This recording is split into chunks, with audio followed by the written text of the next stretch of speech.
Jaya Radha Madhava Punya Vihari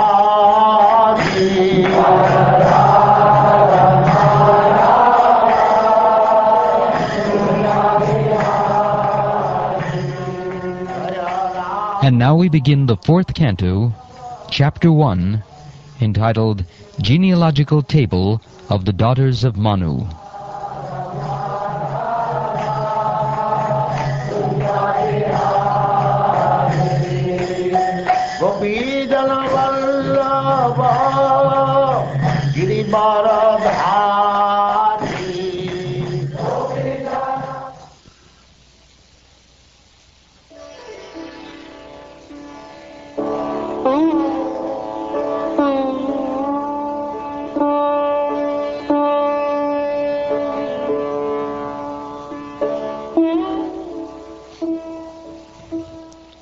Sri Maitreya said, Swayambhuva Manu begot 3 daughters in his wife Shatarupa, and their names were Akuti, Devahuti, and Prasuti.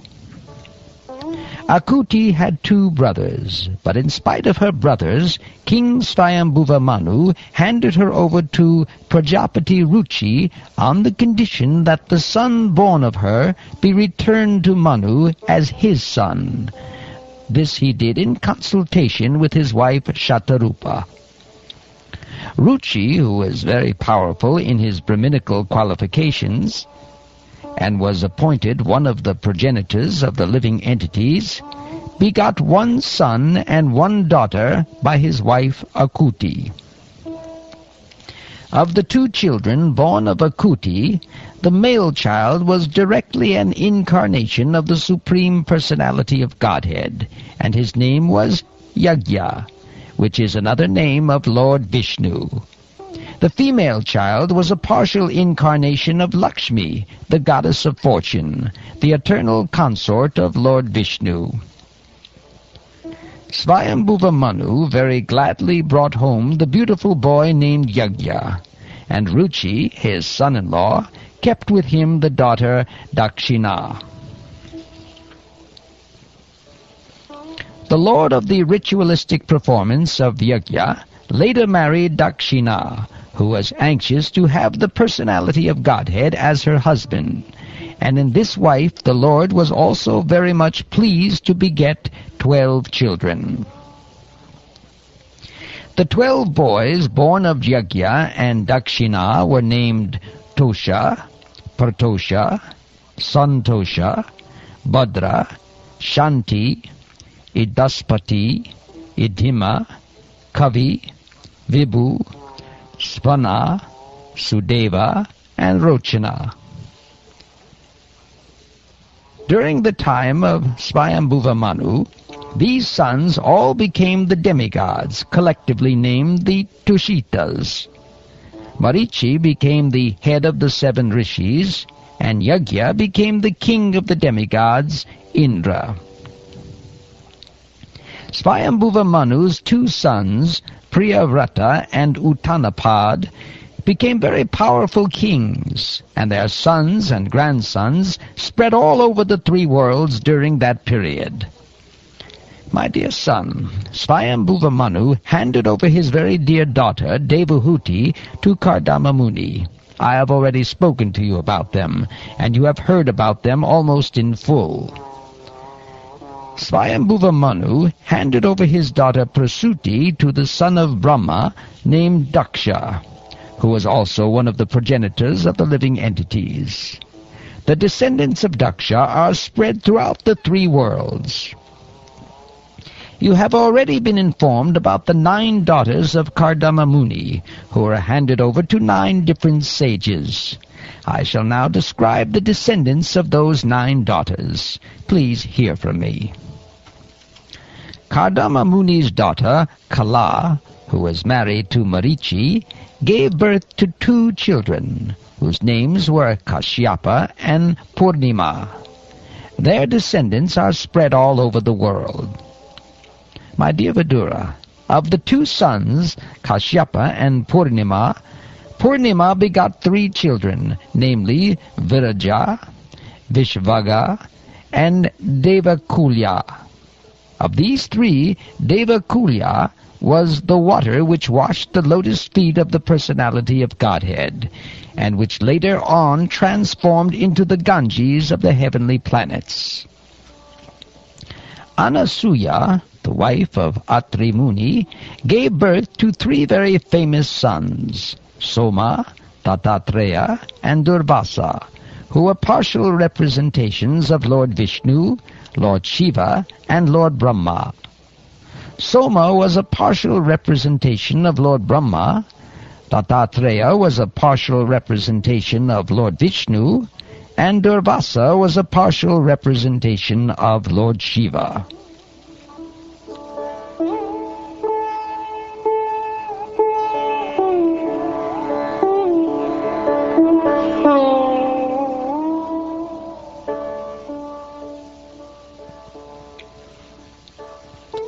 After hearing this, Vidura inquired from Maitreya, "My dear master, how is it that the three deities, Brahma, Vishnu, and Shiva, who are the creator, maintainer, and destroyer of the whole creation, became the offspring of the wife of Atri Muni?"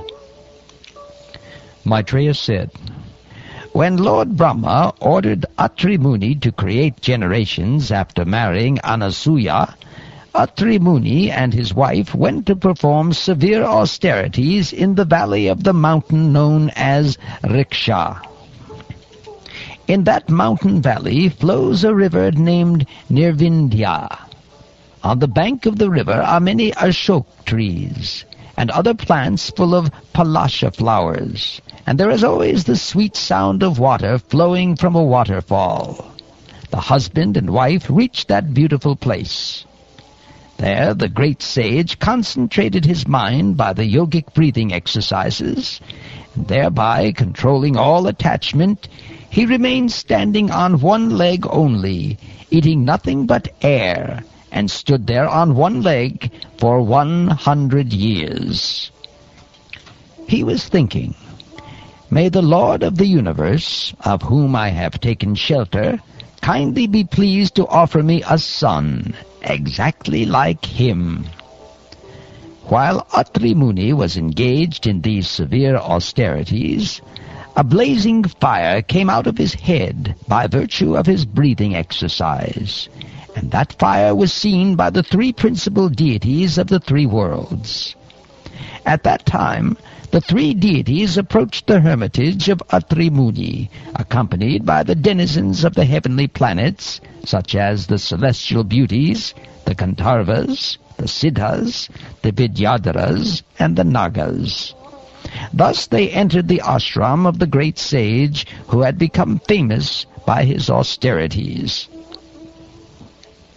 The sage was standing on one leg, but as soon as he saw that the three deities had appeared before him, he was so pleased to see them all together that despite great difficulty he approached them on one leg. Thereafter he began to offer prayers to the three deities, who were seated on different carriers, a bull, a swan, and Garuda, and who held in their hands a drum, kusha grass, and a discus. The sage offered them his respects by falling down like a stick. Atri Muni was greatly pleased to see that the three devas were gracious towards him. His eyes were dazzled by the effulgence of their bodies, and therefore he closed his eyes for the time being. But since his heart was already attracted by the deities, somehow or other he gathered his senses, and with folded hands and sweet words, he began to offer prayers to the predominating deities of the universe. The great sage Atri said, "O Lord Brahma, Lord Vishnu, and Lord Shiva, you have divided yourself into three bodies by accepting the three modes of material nature, as you do in every millennium for the creation, maintenance, and dissolution of the cosmic manifestation. I offer my respectful obeisances unto all of you, and beg to inquire of you three, whom I have called by my prayer. I called for the Supreme Personality of Godhead, desiring a son like him, and I thought of him only. But although he is far beyond the mental speculation of man, all three of you have come here. Kindly let me know how you have come, for I am greatly bewildered about this."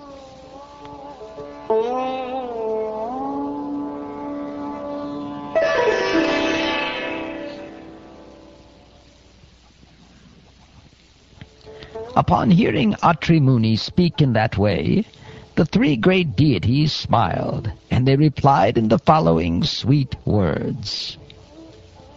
The three deities told Atri Muni, "Dear Brahman, you are perfect in your determination, and therefore, as you have decided, so it will happen. It will not happen otherwise. We are all the same person upon whom you were meditating, and therefore we have all come to you.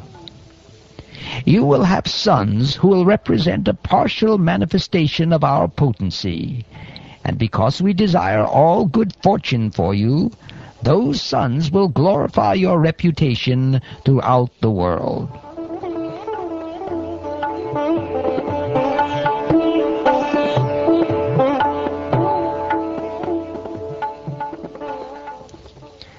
Thus, while the couple looked on, the three deities, Brahma, Vishnu, and Maheshvara, disappeared from that place after bestowing upon Atri Muni the benediction.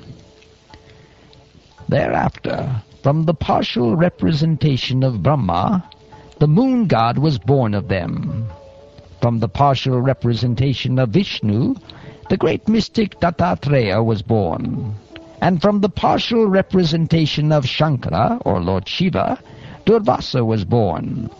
Now you may hear from me of the many sons of Angira.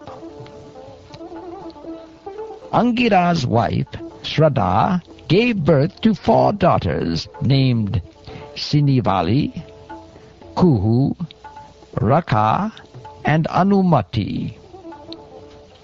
Besides these 4 daughters, she also had another 2 sons. One of them was known as Uttatya, and the other was the learned scholar Brihaspati. Pulastya begot in his wife, Havirbu, one son of the name Agastya, who in his next birth became Dharagni. Beside him, Pulastya begot another very great and saintly son, whose name was Vishrava. Vishrava had 2 wives. The first wife was Idavida, from whom Kuvera, the master of all yakshas, was born, and the next wife was named Keshini, from whom 3 sons were born, Ravan, Kumbhakarna, and Vibhishan. Gati, the wife of the sage Pulaha, gave birth to 3 sons, named Kamashreshtha, Varyan, and Sahishnu, and all of them were great sages. Kratu's wife, Kriya, gave birth to 60,000 great sages, named Valakilyas.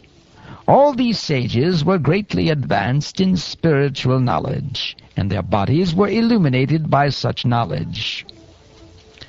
The great sage Vasishtha begot in his wife Urja, sometimes called Arundhati, 7 spotlessly great sages, headed by the sage named Chitraketu. The names of these 7 sages are as follows: Chitraketu, Surochi, Vidaja, Mitra, Ulbana, Vasubridhyana, and Duman. Some other very competent sons were born from Vasishta's other wife. Chitti, the wife of the sage Atharva, gave birth to a son named Ashvashira by accepting a great vow called Dadyansha. Now you may hear from me about the descendants of the sage Bhrigu. The sage Bhrigu was highly fortunate. In his wife, known as Kyati, he begot 2 sons named Datta and Vidatta, and one daughter named Shri, who was very much devoted to the Supreme Personality of Godhead. The sage Meru had two daughters, named Ayati and Niyati, whom he gave in charity to Datta and Vidatta. Ayati and Niyati gave birth to two sons, Mrikanda and Prana. From Mrikanda, Markandeya Muni was born, and from Prana the sage Vedeshra, whose son was Ushana, or Shukracharya, also known as Kavi. Thus Kavi also belonged to the descendants of the Bhrigu dynasty. My dear Vidura, the population of the universe was thus increased by the descendants of these sages and the daughters of Kardama. Anyone who hears the descriptions of this dynasty with faith will be relieved from all sinful reactions. Another of Manu's daughters, known as Prasuti, married the son of Brahma named Daksha. Daksha begot 16 very beautiful daughters with lotus-like eyes in his wife Prasuti. Of these 16 daughters, 13 were given in marriage to Dharma, and one daughter was given to Agni. One of the remaining two daughters was given in charity to the Pitriloka, where she resides very amicably, and the other was given to Lord Shiva, who is the deliverer of sinful persons from material entanglement. The names of the 13 daughters of Daksha who were given to Dharma are Shraddha, Maitri, Daya, Shanti, Tushti, Pushti, Kriya, Unati, Buddhi, Medha, Titiksha, Hri, and Murti. These 13 daughters produced the following sons. Shraddha gave birth to Shubha. Maitri produced Prasada. Daya gave birth to Abhaya. Shanti gave birth to Sukha. Tushti gave birth to Mudha. Pushti gave birth to Smaya. Kriya gave birth to Yoga. Unati gave birth to Darpa. Buddhi gave birth to Artha. Medha gave birth to Smriti. Titiksha gave birth to Kshema. And Hri gave birth to Prashraya. Murti, a reservoir of all respectable qualities, gave birth to Sri Naranarayan, the Supreme Personality of Godhead.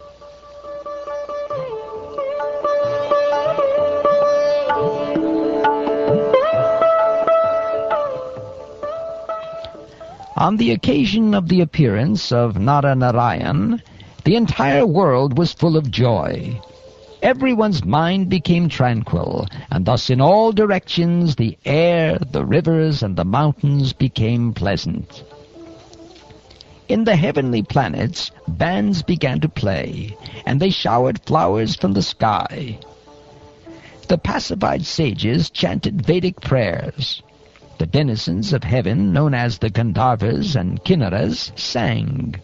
The beautiful damsels of the heavenly planets danced, and in this way, at the time of the appearance of Naranarayan, all signs of good fortune were visible. Just at that time, the great demigods like Brahma also offered their respectful prayers.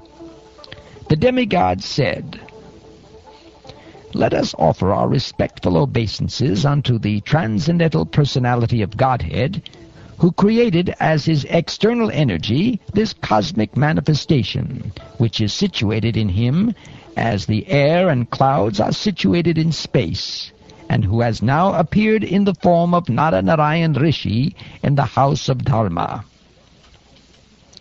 Let that Supreme Personality of Godhead, who is understood by truly authorized Vedic literature, and who has created peace and prosperity to destroy all calamities of the created world, be kind enough to bestow his glance upon the demigods. his merciful glance can supersede the beauty of the spotless lotus flower, which is the home of the goddess of fortune.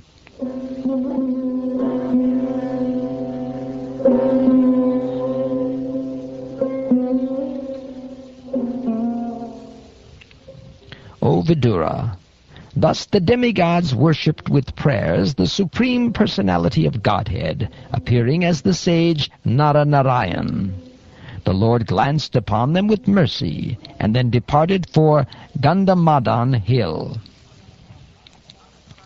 That Narayan Rishi, who is a partial expansion of Krishna, has now appeared in the dynasties of Yadu and Kuru, in the forms of Krishna and Arjun, respectively, to mitigate the burden of the world.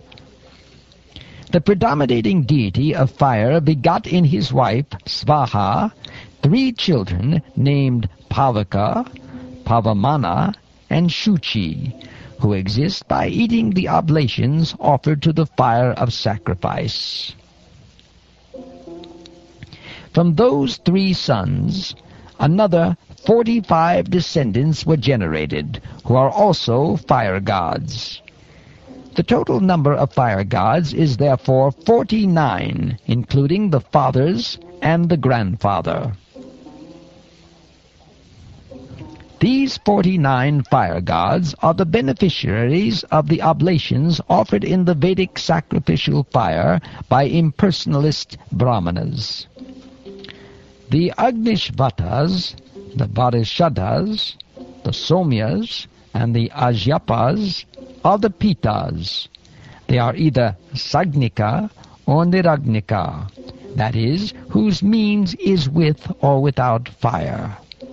The wife of all these Pitas is Svadha, who is the daughter of King Daksha.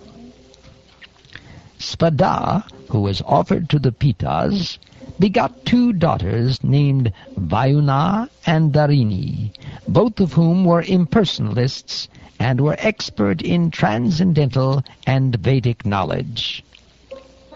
The 16th daughter, whose name was Sati, was the wife of Lord Shiva.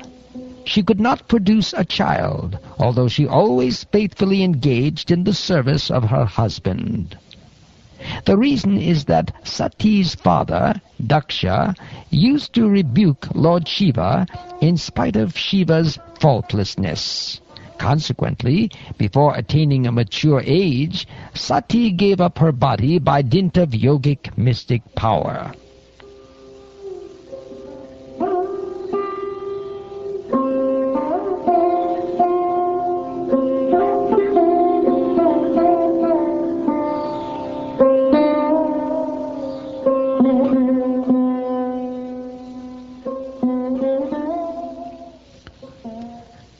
Thus ends the first chapter of the 4th canto of the Srimad Bhagavatam, entitled Genealogical Table of the Daughters of Manu.